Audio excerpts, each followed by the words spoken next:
Good. Good afternoon. Welcome to the CERIAS Security Seminar at Purdue University.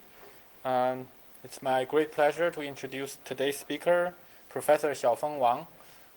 Professor Wang is an associate professor at Indiana University at Bloomington. He received his PhD in computer science from the CMU in 2004. And he has published many papers in top security conferences. And the work he talked about today, I believe, are results from two of these papers. And here's Xiaofeng. Okay, I'm very happy to be here to give the talk. I'm just like Yinghui mentioned, I'm associate professor at School of Informatics and Computing, Indiana University. At IU, we have a security team with six faculty members. We are working on just a wide spectrum of security area, including cryptography and applied cryptography, system network security, and security and policy, security and economy, and a very large spectrum of research area. I myself leading a research group with six faculty members. Working on two major directions. One important direction working on is security privacy in bio and health informatics. And the second thing we are working on is security privacy in the cloud computing. Actually, this is my second time to be here to give the talk. The first time, I present our research on how to use program specialization to facilitate and secure computation outsourcing. And when the computation related to human genome data. And the research today I'm going to talk about our research on another category, on cloud computing. And I'm going to present you guys our discovery of some, very, important, and a very serious information leak in software as a service. Computing paradigm. And software service is the backbone of cloud computing. This is a joint work with Microsoft Research and a bunch of my highly talented students.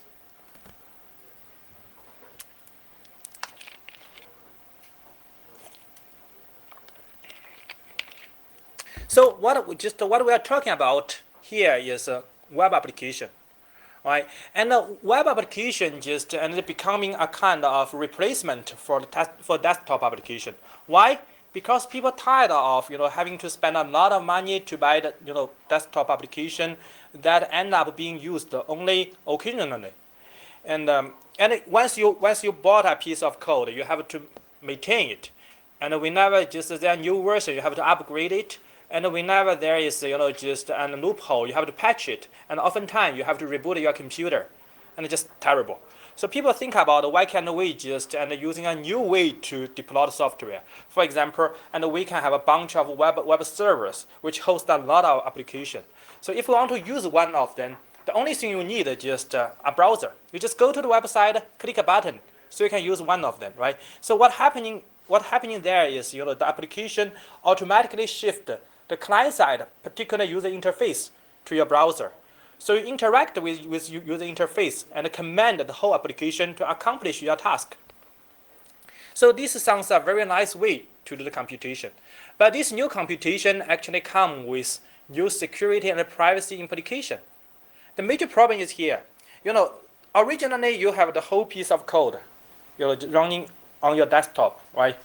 So at the very least, the information flow, all the data information flow within the application is safe. But now you break it up into two pieces. One part running in the browser, the other part running on the server. So the internal information flow of the program actually exposed to the network, right? And when this happens, how can we protect it? And the simplest way is encrypted, right? But encryption working on individual packets.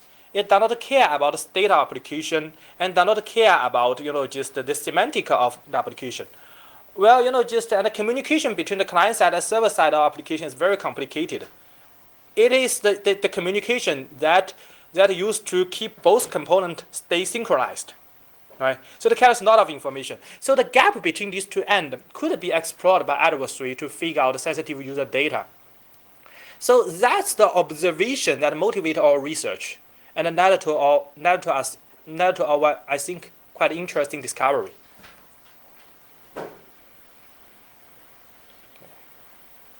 So just as I mentioned, once you encrypt the data, adversary can no longer see the content of the packet, but they still can observe something just like number of packets, inter-packet timing, and the size of the packets.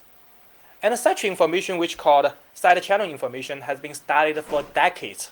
And people discovered a lot of information leak by simply looking at those side channel information. And here's the recent one. If you look at encrypted VoIP packets, there's a chance I can figure out the word both party communication party are speaking. If you are looking at encrypted VoIP, video streaming, you might be able to figure out the title of the movie. But and if you're a big fan of an animated channel, just like a tool, and you could get upset because adversary who monitor your communication, looking at the packet size and sequence, they could be able to figure out and which website you are visiting, what kind of content you are downloading. So all these are very, very serious threat, just having studied by previous work. But our research show, and with this software as a service and era, the threat of side channel information leak has been elevated to a new level. And it's understandable why, because now what we are dealing with is no longer those stateless communication, right? What we are dealing with is the whole application, a very complicated application, which doing all kinds of work. So the interaction between applications client and server component is very complicated. So there's a chance adversary could figure out highly sensitive data. This unfortunately has been confirmed by our research. So this is what we discovered, and it's a very shocking result. And we found, a surprisingly detailed user information can be leaked out. Actually, it's being leaked out from several high-profile, top-of-the-line web applications. So the type of information we can find include personal health information. For example, if you are using some online health information system, and I look at your traffic patterns, I can figure out and your disease, your therapy, your medicine, your doctor, whatever information. And if you are using online and text software, right? Although the communication has been encrypted by HTTPS, I can still figure out your adjusted gross income, your family income. I can pin it down to a very small range. If you are doing investment online, right, what I can do is I look at encrypted traffic. I can figure out which mutual fund you are investing, and your investment strategy. How did you allocate your fund? And another interesting thing is and in the corporation environment or in any organization, for example, just at Purdue, and we have a Wi-Fi communication, but the Wi-Fi communication has been protected, has been encrypted, right? So the communication between your laptop and the Wi-Fi hotspot has been encrypted using the technique just like WPA, WPA2. So, but even if all the communication has been encrypted, an adversary without any credential, the only thing this guy has is just a Wi-Fi, just a sniffer. It can pick up all this encrypted traffic and figure out and analyze it to figure out the query words you enter to the big search engine, just like Google, Yahoo, and Bing.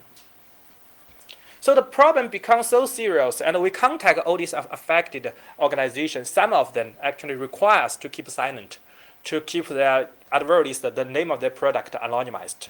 And which we did in our publication, and I'm not going to show you the name of those applications just in the talk.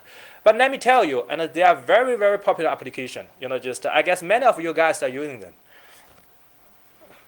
So be careful. And more seriously, the root cause of this problem are some fundamental feature of web application. That is, and the communication is stateful. Just as I mentioned, it's application. It's internal information flow of application.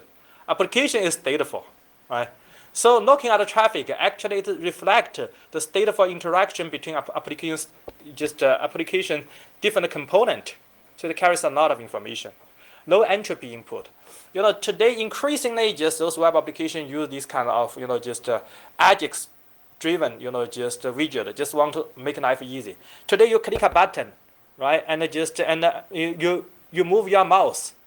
Just those small activity actually trigger network interaction.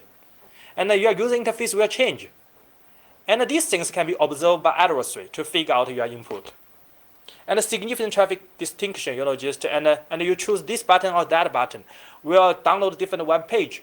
And each web page will have different JavaScript code, will have different picture, will have different video clip, right? And the traffic distinction will become just so large, it becomes extremely difficult to hide. And the defense is highly non-trivial. Of course, the simplest way is conceivable. We can pad packets, we can add noise, right? But our research shows if we want to do it blindly, in application agnostic way, that is, I don't want to care about where the problem is. I just want to add noise, pad packets without caring, and a specific feature of application. Our research shows if you are doing something like this, in many cases you may end up with, just introduce a huge amount of communication overhead, and without completely eliminating this kind of problem. So it's a very serious problem. So our research, once we published, actually received just intensive media coverage. So here's some example, and just a lot of medias actually report our research. Someone even wikid our work. So now you go to just Wikipedia and search side channel leak, and just inside this category you can find a citation to our work. And just there are a lot of you can simply go to Google and use this keyword side channel leak in web application. You can find a lot of citation. Okay, so before I come to detail of work, I'd like to show you a video demo.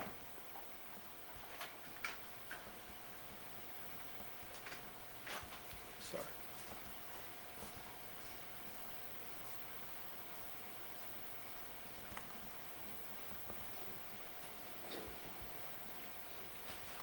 So this is what we did, and consider you have a laptop, which is just in a corporation environment, and its communication with the Wi-Fi hotspot has been protected by WPA2, right? It's completely secure, right? And then you use this laptop to enter some keywords.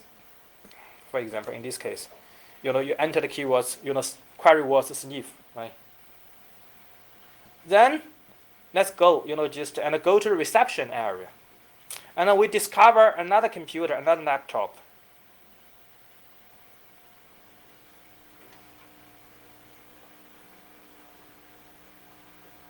That computer, does not belong to the organization without any credential, right? The only thing it has is a Wi-Fi sniffer. It picks up all these encrypted packets and do analysis.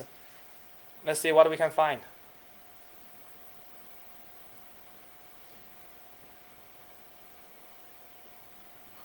We can pretty accurately figure out, the query words you enter to the search engine, and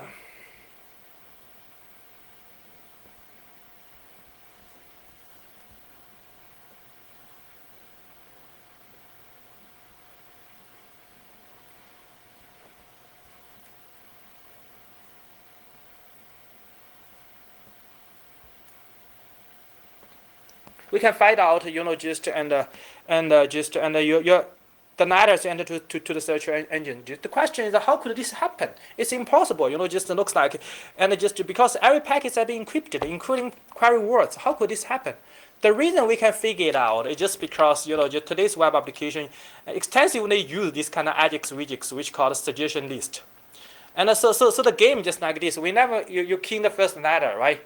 And Google just use this letter to retrieve a suggestion list. And just a different letter, in many cases, will give you a different list. And the different list actually with distinctive packet size. And so although you encrypted, you can't hide packet size. So looking at the packet size, we can figure it out. And in some cases, although the first letter we cannot, and the first two letters will give us the suggestion list with the same size. But we don't need to worry about it. Why? Because just when you enter the second letter, Google use these two letters and retrieve another list, and with a distinctive size, right? So even if we can't tell apart from the first letter, but looking at the second letter, we can figure it out. So essentially, just this process has formed a finite state machine. The state transition has been characterized by the packet distinctive packet size in the sequence. So afterwards, we can build up this model offline. Then you're doing when you are doing online search, right? And they can just pick up your encrypted packets and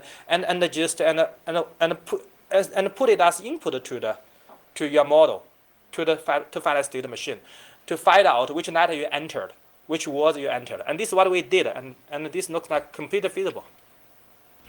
And you may say, just Google, Bing, Yahoo search, all these query words are public, and they're no secret. But imagine, it's no secret to us. But think about, someone sitting outside Microsoft's, main building and monitor what their development team does, right? And in this case, and the searching words you can figure out more or less reflect what they are doing. This could carry a lot of sensitive information. And a similar technique, actually, the problem becomes even more serious. After we published a paper, actually, we found Yahoo took some action to mitigate this threat, and they can allow you to turn off this suggestion list. And the functionality they provide is when you key in the first letter, there's no suggestion list. When you key in the second letter, I don't remember second or third letter which triggered the suggestion list. But the interesting thing is Google actually they provide a new functionality called Google Instant. So this time, so not only the suggestion list changes, but the whole page changes, and it changes with every letter you enter. So just this give a huge amount of information. Okay. Before I come to the second attack, again, I'm going to show you a video example.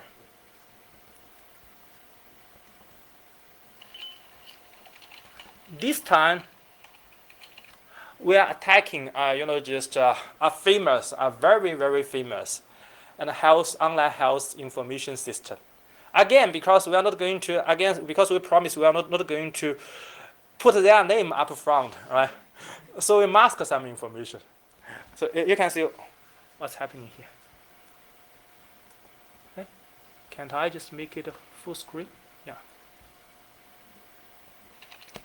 So you enter your user ID, password, you get into this system, right? Then then you have to add your profile.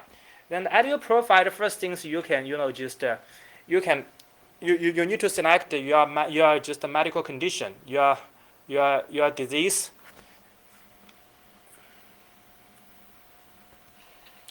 Unfortunately, they use this kind of suggestion list, which we can figure it out.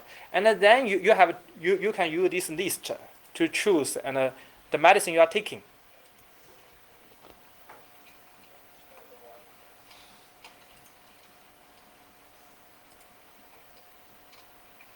The third step, you choose your specialist.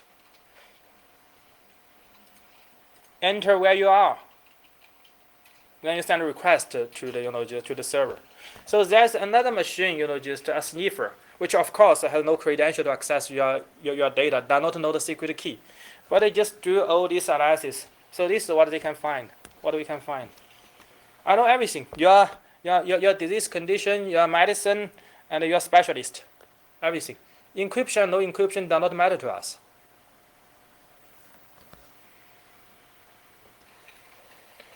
And this is just actually just again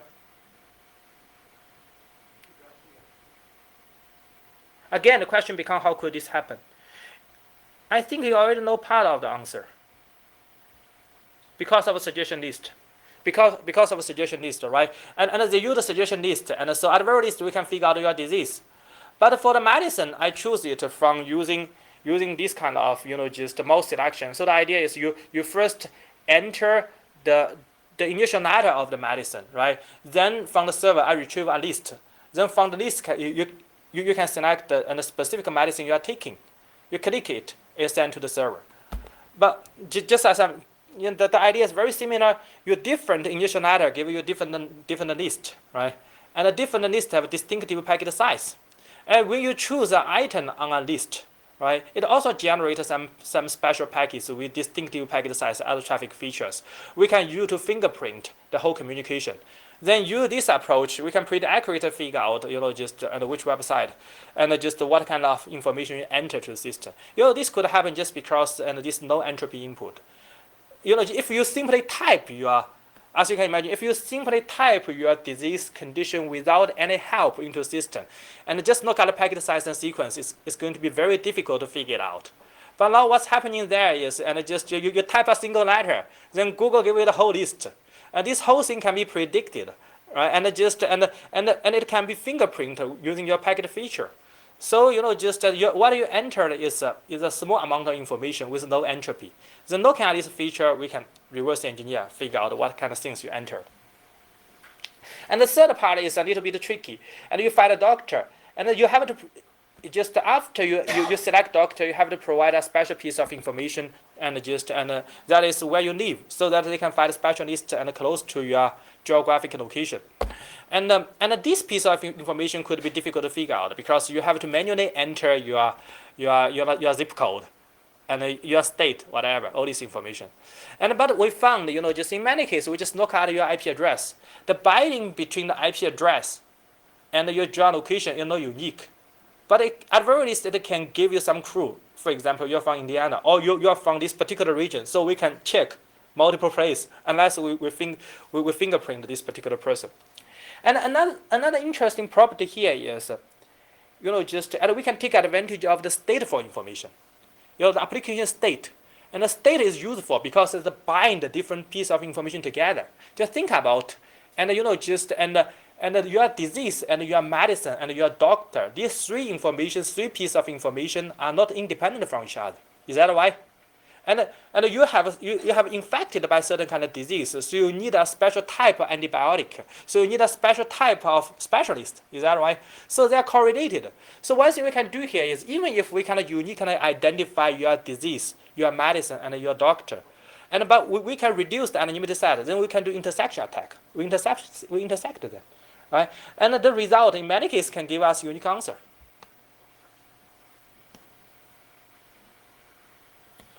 And again, and we also studied two very famous online text preparing software.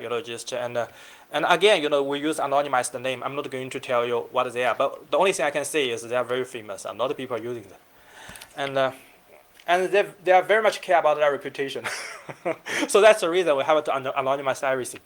And so I think this the problem of these two type of software is the whole idea of it's a pervasive problem for this type of application.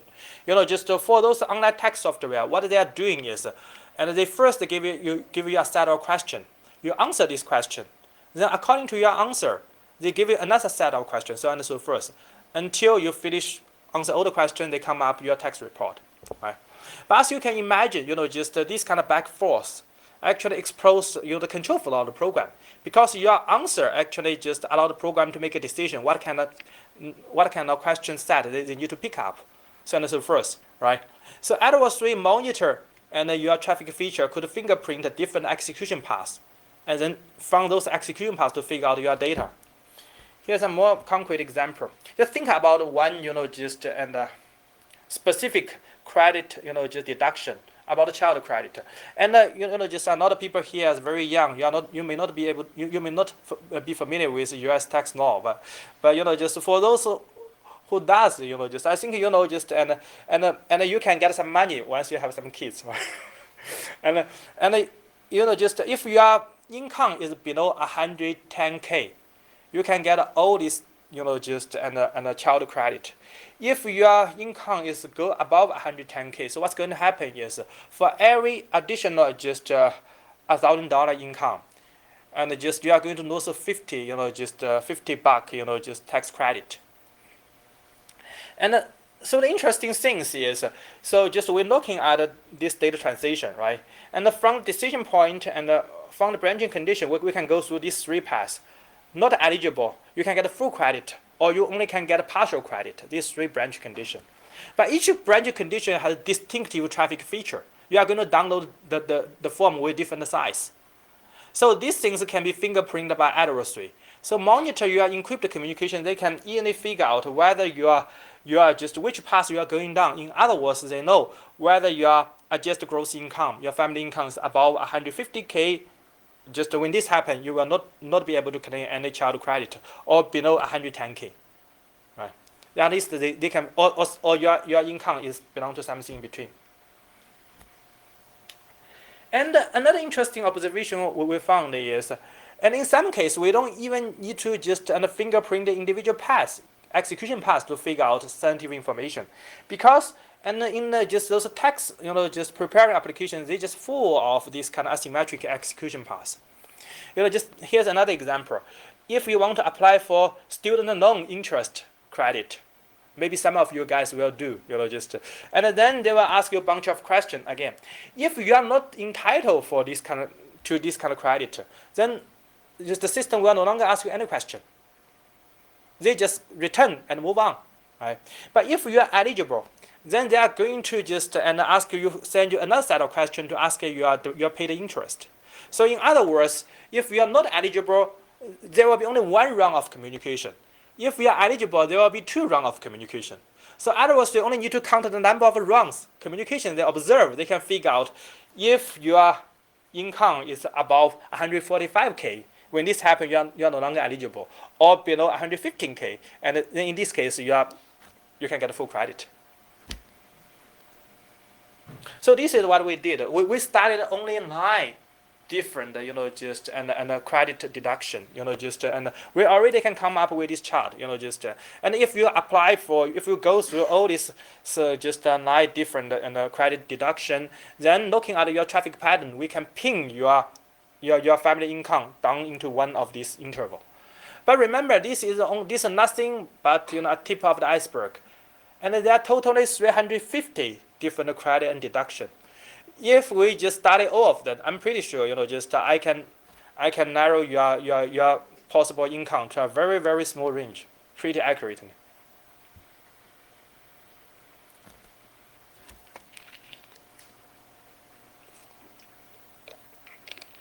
Our last attack is on a very famous online, investment software. It's so famous, I myself is using that, and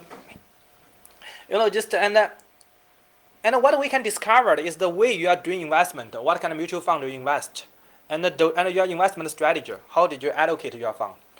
And this could happen is because the companies, they use this kind of nice graphic representation of the performance of different mutual fund. So whenever you go to your portfolio, right, they just represent to you the performance of the fund you're investing, use a curve, right? And this figure actually turned out to be downloaded from another source, from just Market Watch. It's a public source. Everyone can access the performance of the individual funds, and no secret. Everyone knows that, right? Then what we can do here, although it's also encrypted by HTTPS, but the packet size tells a lot, and they have a distinctive packet size, and so we can use the packet size to fingerprint individual funds. So just looking at what the size of packets go from that company's website to your browser, we can pretty accurately figure out what kind of the type of the name of the mutual fund you are investing. And the second thing is a little bit tricky. We want to understand the way you allocate your fund, right, and your investment strategy.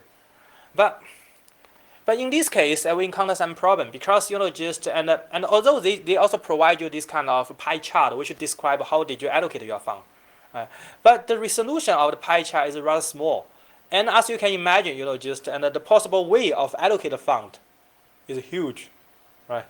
The number of possible ways to allocate this fund is huge. So in many cases, we end up with a specific packet size. We may have hundreds of possible allocation, which can be mapped to that size. So it looks like we have a sufficiently large, unlimited size. We don't need to worry about it. But in reality, and we found, using domain knowledge, we can figure it out. Why? Because the price of individual fund is no secret. It's public information. Assuming we already know which are the 3 funds you are investing, right? Then what we can do is we look at their change of price. In the first day, we may have 800 different charts which can be mapped to the same packet size, right? Then we look at the change of price, and we're starting from individual pie chart, and we check and the change of the pie chart according to change of the price. Then we look at the size we observe in the second day. Then we can rule out another possibility. Actually, what we did is, and what we found is, we almost can reduce, the size of the unit side by 1 order of magnitude. That means the first days there could be more than around 800 different pie charts. But looking at the change of the price, in the second day we can have only 8 pie charts, and the third day only 8. Then within 4 days we can uniquely figure out and your allocation.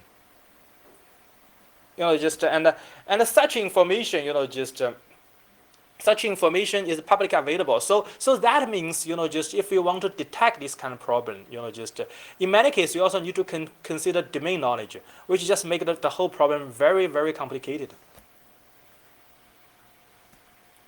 So just as mentioned, and this has been, and the problem has been caused by some fundamental feature of today's web application. So this is one of the most disturbing, the discovery we found.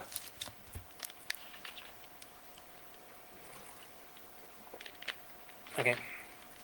So such kind of observation, such feature, including significant traffic distinction, just I mentioned, you have a different kind of element. You have a video, you have pictures, and you have JavaScript code, and they all have different features. And to make things worse, and today's web application, and more or less they use this kind of syndicate technology. That means if they send you a web page, right? The content of a web page comes from a lot of different places. You understand what I'm talking about? And a specific example is the pie chart. Actually, instead of coming from that investment company, actually it comes from MarketWatch, another place. So they have this kind of diverse information which we can take advantage of to fingerprint a specific piece of information you entered. So it's very difficult to defend against. Low entropy input. And they just use this Ajax. And the GUI, Ajax widget, right? And and they are increasingly using these kind of things. Just look at Google Instant, right? And they provide all this functionality. Looks like making life easy. Also make hacking easy. And and stateful communication. Just as I mentioned, the application is stateful, and you can use the state information to piece different kind of resource, different kind of information together to figure out a sensitive data. Your medical record is a good example. I may not be able to uniquely identify your disease, and your medicine and your therapy, but I know they are related because the stateful nature of the application. I piece them together, I can figure it out. Defense is highly non-trivial, and by non-trivial I means and we believe there does not exist an efficient and effective application agnostic approach. And if you know this specific problem, of course you can fix it. But the point is, if you want to come up with a one-size-fits-all solution, it's going to be difficult. So what's the implication of this argument? The implication is, if there does not exist those one-size-fits-all solution, then you have to deal with this problem individually, according to the specific feature of individual application. In other words, when you're developing this type of application, you'd better, just add in a special step to checking, the side channel bug in this application and take steps to fix it. Just like you're checking buffer overrun vulnerability and other kind of bugs, right? And our research shows, there exists some straightforward solution, just like padding and and adding noise. But if you pad a package, adding noise, and without blindly, without looking into the specific feature application, you may introduce a huge amount of overhead without solving the problem. And here's the example. And we started, just adding noise. Actually, we started 2 ways to pad a package. One is called, rounding. One is called rounding. We simply round a package to the size of, just described by the multiple of a specific number. For example, multiple of 1 byte, multiple of 16 bytes, multiple of 32 bytes, so on and so forth. And the second way is called, just random padding. We just simply pad the original package, with a pad, and whose length, is uniformly distributed between 0 and data. And we studied these two techniques over all these multiple web application.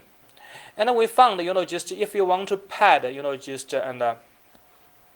pad an online house and this house information system, and what's happened here is you need to prepare to pay an overhead just up to 1/3 of this its communication, the total communication overhead. You have to increase the bandwidth by 1/3 in order to just reduce the risk and to an acceptable level. And but for online text, right? Even if you increase the communication overhead by 40%, you still cannot solve the problem completely. And and as I mentioned, there are some asymmetric paths and a lot of asymmetric paths in the application. And so those asymmetric paths they have these features. If you go down one path, they only have a one round of communication, for example. And if you go down another path, they have a two round of communication. And so these things cannot be covered by simple packet size. So you have to add noise, right? So even if you increase overhead, let's see, to 40%, you still cannot completely solve the problem. And of course, in the end, if you pad every packet generated from this application to the same size, then just more or less you can solve the problem. But if you want to do that, the overhead is prohibitive. I forget the number. You can check our paper. I think it's I don't remember. It's 20 times or 200 times. But anyway, it's not something you can accept. Another interesting observation is and sometimes padding could be very difficult in practice. For example, rounding does not seem to be appropriate for the Google Health problem. For the Google search problem. And the reason is, and whatever comes back from Google search engine actually has been compressed. So if Google want to patch the packets to suppress this kind of Wi-Fi sniffing, right? And they have to make a decision when to patch before the compression or after compression. If they patch before the compression, then after compression happens, the packets could still have a different size, right? Because compression depends on the content of the packets, right? And so obvious, this is not a good solution. But if you pad, just after compression, what's going to happen is, just for some organization and for many organizations, just like Microsoft, what they are going to do is whenever receive this compressed package, they are going to decompress it.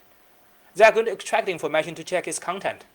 And in the organization, this is something they have to do to make sure everything is secure, right? So when this happens, just obviously after they decompress packets and send it out through encrypted Wi-Fi channel, right? The packet size appears. Otherwise, you can take advantage of it to figure out your content. So the question becomes, from the Google's viewpoint, you don't know if your customer is going to decompress it or just let the browser to do decompression. You have no idea. So how could you pad it, right? And it's going to be a very difficult problem. And we found random padding does not work well for online invest. Why? And and for those investment company, if you are doing investment, particularly for professional investor, and they may have the tendency to check the same content multiple times a day. Right. So although you have the random padding and this the same piece of information and just hide by the randomness, right? You can do intersection again. The intersection will help you to reduce the effectiveness of randomness. We did experiment and we show this works actually. And there's another caveat here is actually just I mentioned, and the real web application actually syndicated. For example, and this online investment software, they got the the GIF pictures actually from another website. Although that things also has been encrypted using HTTPS, and and they can't patch it itself. What happened is they just embed a tag and into a web page and send the web page to the client. Then client it is client download this figure from the other website. And so that company can't patch the application. They have to ask MarketWatch and other company to do them a favor to patch the packets on their behalf. So this is going to be problematic. I don't think these things are going to work in practice. Yeah, so just and our conclusion is just with pervasive of software as a service and all this computing paradigm just the things become life become easier because we are no longer need to buy software. We can just rent the software. It's a very nice thing. But on the other hand, just the development of the software and for the convenience of usage actually expose some many new security vulnerability which adversary can explore. And for this particular problem, side channel problem, we think it's a very serious. It cannot be fixed and just using just application agnostic approach. So the real solution is to just needs to be applied case by case by looking at this specific application and identify just where the problem happens. Then come up with a specific solution to this problem. And in other words, we have to change the way we develop web application to add some additional step to detect side channel information leak and to take steps to fix the problem. So that's the conclusion of our first piece of work. And I'm going to give you guys a very quick discussion of our second piece of work, and which has been just accepted by CERIAS this year.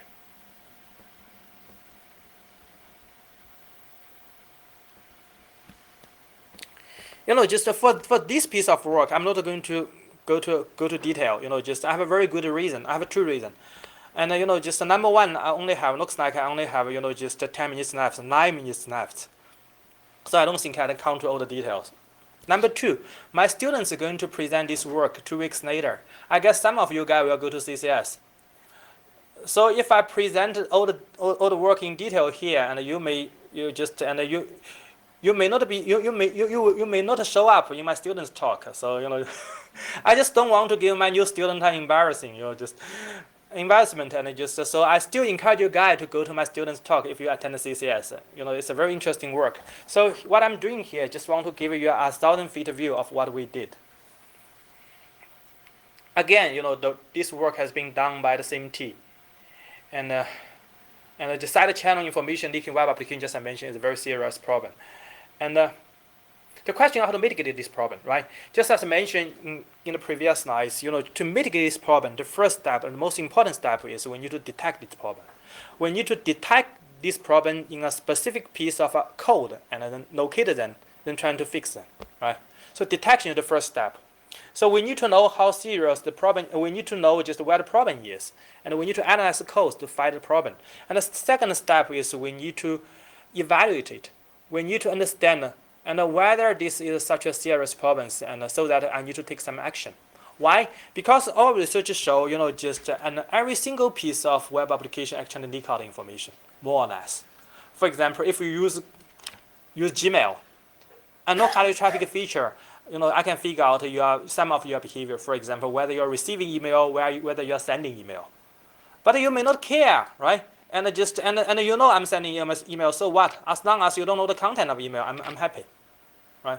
And but for Google, for just and Google search, and you may also put up an argument, and my searching words, this is no big issue.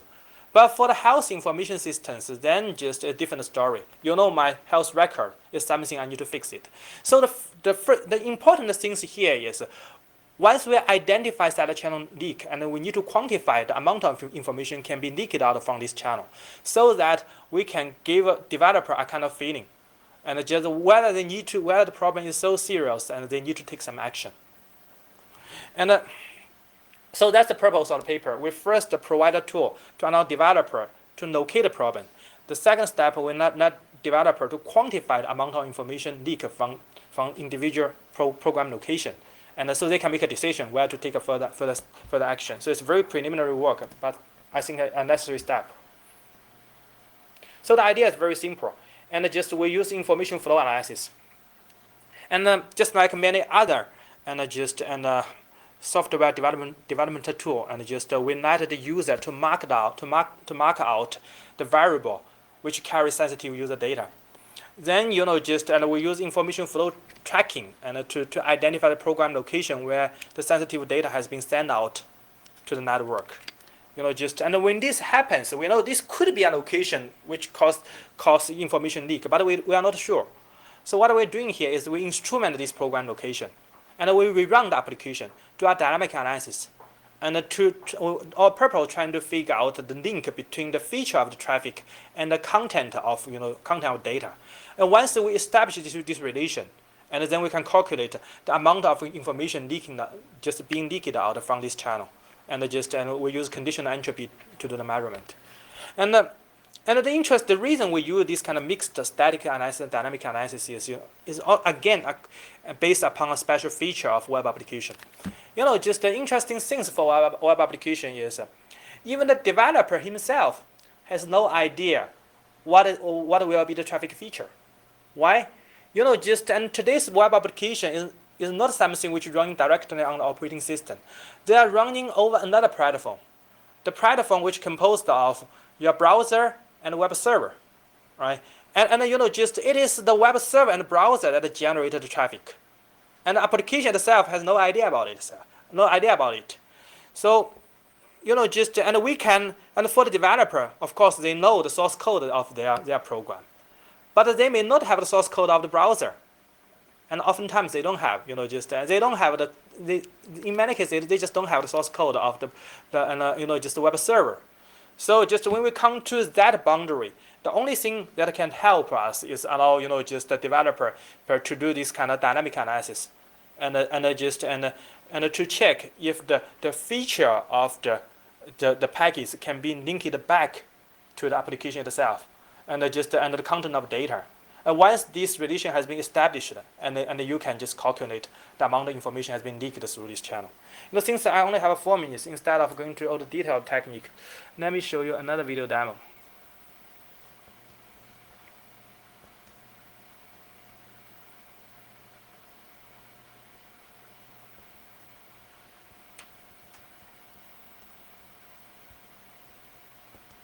Make it full screen.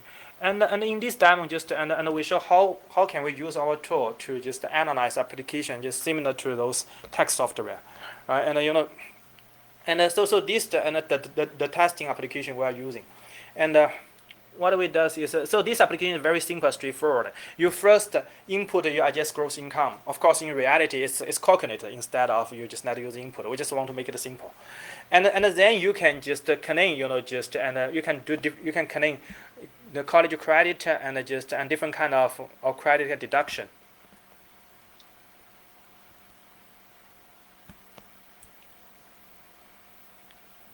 Let's say you enter your gross income, then you can just claim different credit deduction. Then the system will make a decision according to your income. And to analyze this code, what we are doing here is we can just load the source code into our system.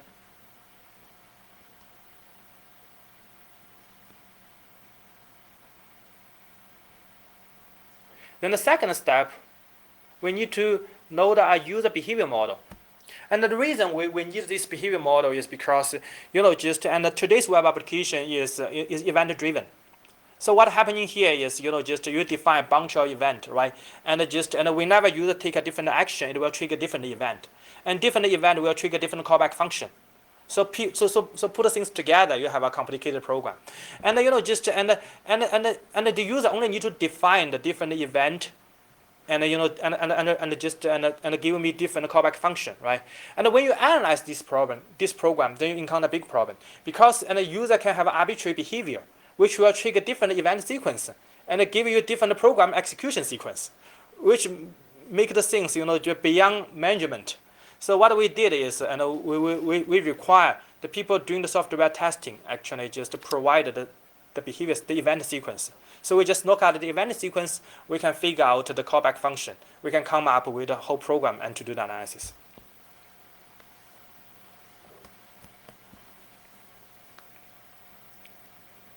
Yeah. So we have a behavior, we have just an event sequence, and then the third step, you have to define the sensitive data. You have to tell our analyzer and which variable actually contains sensitive data. There are a lot of tricky things here, because the different part of program actually they related and in a very subtle way.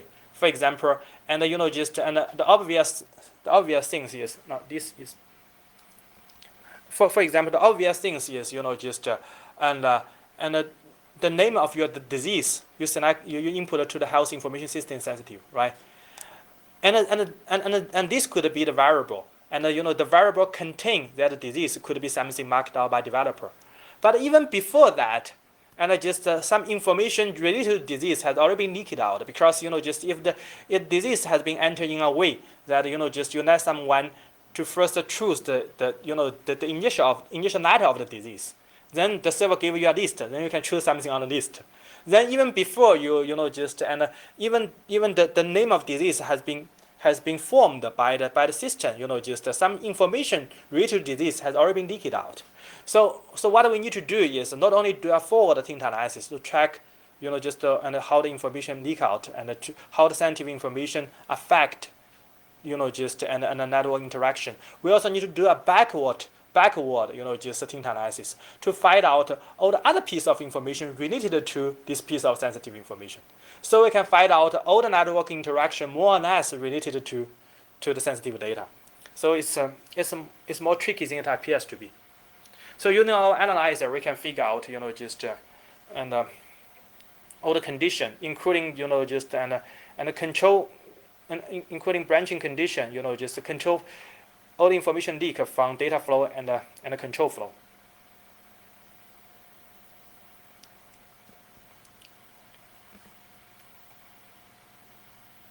Yeah. Then in the second step, actually we're doing this kind of rerun test. We instrument the code. And just and again.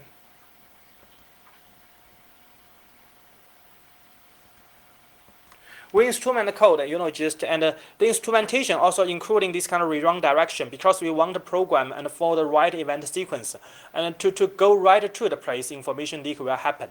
Then we repeatedly test, just the program execution at that spot and using different input value and figure out how much information has been leaked. And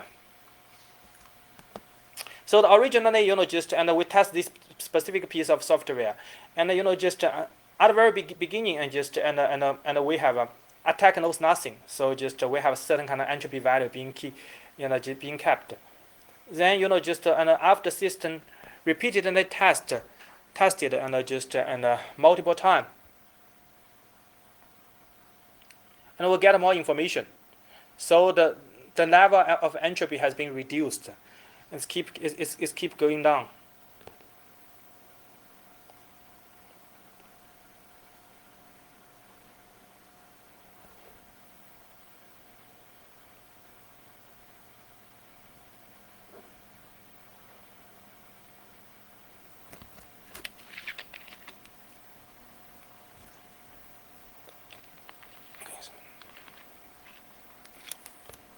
Yeah. Finally, just and after test, and we found just the amount of information being leaked, just and is significant.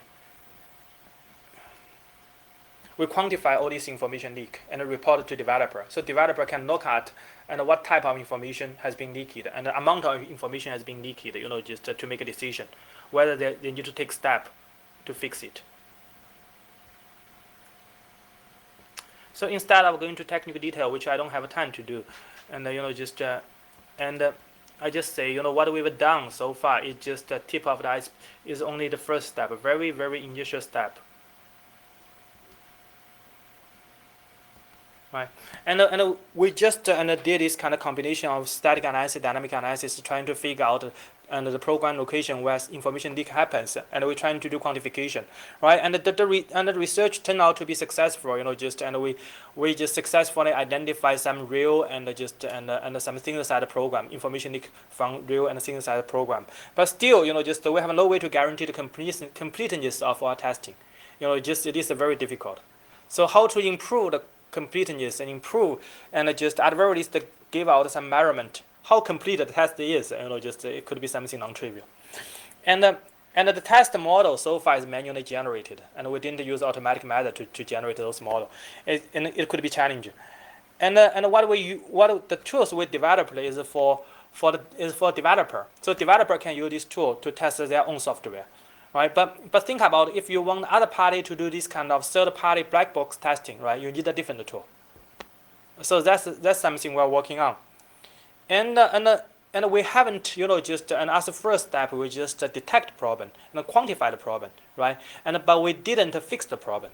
So hopefully in the future just we can come up with new technique to try to fix this problem. The straightforward solution is, and we can find a nice way to do the placement. If we find some program logic leak out a lot of information, it's highly sensitive, we can place it to either to the client or to the server to reduce the communication, right? And how to figure out this kind of logic placement, but also minimize the communication overhead, and other overhead introduced during the client-server interaction could be a big issue. Okay, that's all my talk. I will be very happy to answer you guys' question. I'm sorry, I know it's already 5 minutes past, but I'm still willing to just if you have any question. Go ahead.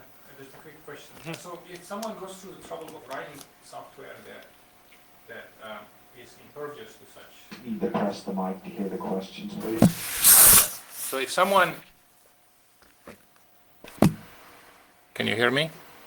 Okay. So if someone goes through the trouble of writing code that is impervious and resistant to this type of attack, do you have any thoughts on, like, would people actually pay more for it or care, or would companies want that for less liability? I wonder what the implications of something like this, just assuming someone goes through the trouble of writing tax software that costs twice as much maybe or something like that, but gives you really privacy. Okay, so you are talking about if I give you a perfect privacy protection, right? And just how much cost you are willing to pay. Yeah. What do you think? Do you think people Oh, I think this is a very very good question, and frankly speaking, I don't know, but just I don't know, just and you can see, just if I give you just a better privacy, I'm not going to leak out your salary. Let's see, are you willing to pay me double the price, right? And just this kind of question, just and I only can give a wild guess, just and for me, I'm not going to do that because my salary is public, everyone knows. But I bet there is a market, there are a bunch of people who really think their salary is big things. They are going to do that, just and I think just I think that the television things is turned off, right? The television, the TV broadcast things is turned off, right? No, I'm still recording. Are you still recording? Okay. Just and here's an interesting story, just and in our paper we give a citation. People did this kind of survey many years ago, and just ask people, just you have a bunch of privacy things, which one is the most important, and imagine which one is the most important in just under the privacy issues, and surprisingly, and a lot of people point out his salary and their salary the most sensitive data they want to protect, even above some other things we think is very sensitive. You understand what I'm talking about? I'm not going to say what it is because I'm, you guys still recording. It's going to be something off the record, but whatever. Just I think, just you can. I believe it's just wild guess. Just I'm not an expert. Just and you can find a market. Experiments with your colleagues in psychology at IU, Yeah. with human subjects, and I think that's the only way to find out. Otherwise, it's just speculation, probably. Yeah, and just and when we talked to Microsoft research team about the possibility, just we develop this technique and to do technical transfer. They're very interested, and looks like industry indeed have this intention to fix this problem. Just and at the very least, you need some way to merit to understand it. And some problem may not be a big issue. For example, just a leak out from Google search, right? But if you have a health informatics system, health information system online, and which just leak out, just all the information about, just a patient's health record. And this is going to be something big. You got to take some effort to mitigate it, right? So I think in general, this could be a big issue. And just we need to take some measure to fix it. Other questions?